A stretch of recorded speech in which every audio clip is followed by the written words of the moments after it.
오늘은 역대하 8장 1절에서 18절 본문을 가지고 솔로몬의 치적이라는 제목으로 은혜를 나누고자 합니다. 하나님이 함께 하시면 우리는 모든 것을 다 할 수 있습니다. 어떤 어려운 일도 하나님의 능력을 입으면 우리는 거뜬히 이루어낼 수 있습니다. 전능하신 하나님은 하나님께 은혜를 구하는 자, 하나님께 지혜를 구하는 자, 그 사람들과 함께 하시고 지금까지 놀라운 일을 이루어 주셨습니다. 오늘 본문의 솔로몬 왕도 마찬가지입니다.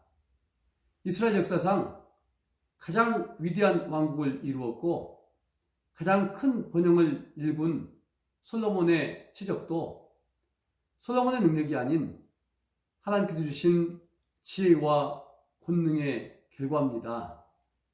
솔로몬은 하나님께 일천번제를 드리고 지혜를 얻었습니다.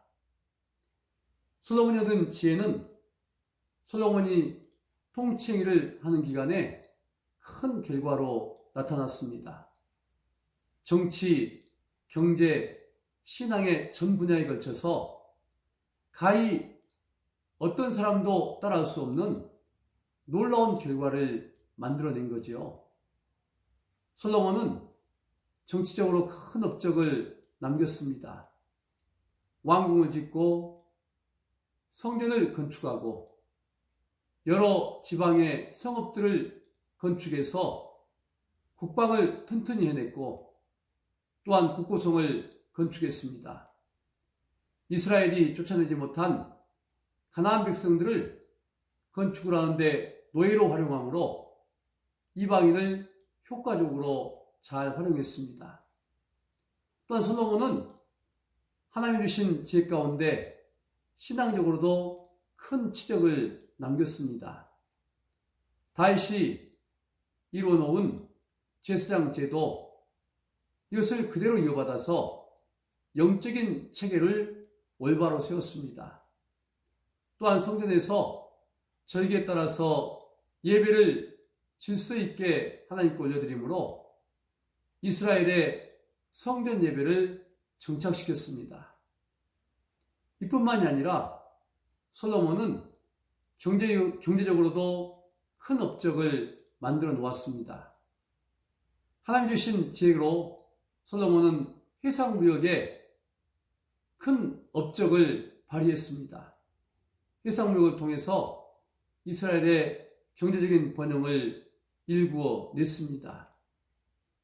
이러한 정치, 신앙, 경제의 업적은 지금까지 어떤 사람도 해낼 수 없는 엄청난 것이었습니다.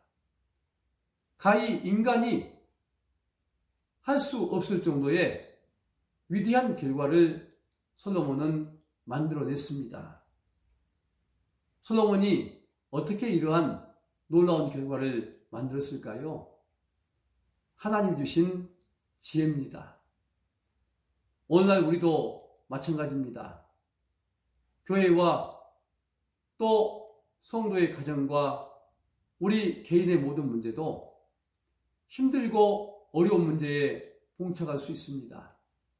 그러나 솔로몬처럼 하나님께 의지하고 하나님께 간구해서 하나님의 능력을 내 능력으로 한다면 우리는 어떠한 문제도 해결할 수 있고 어떠한 난관도 극복해 낼 수 있습니다.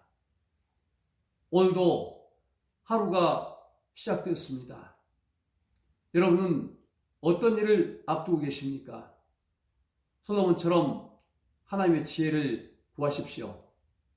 여러분 앞에 있는 어떤 문제도 넉넉히 은혜롭게 하나님께서 해결해 주실 줄로 확신합니다.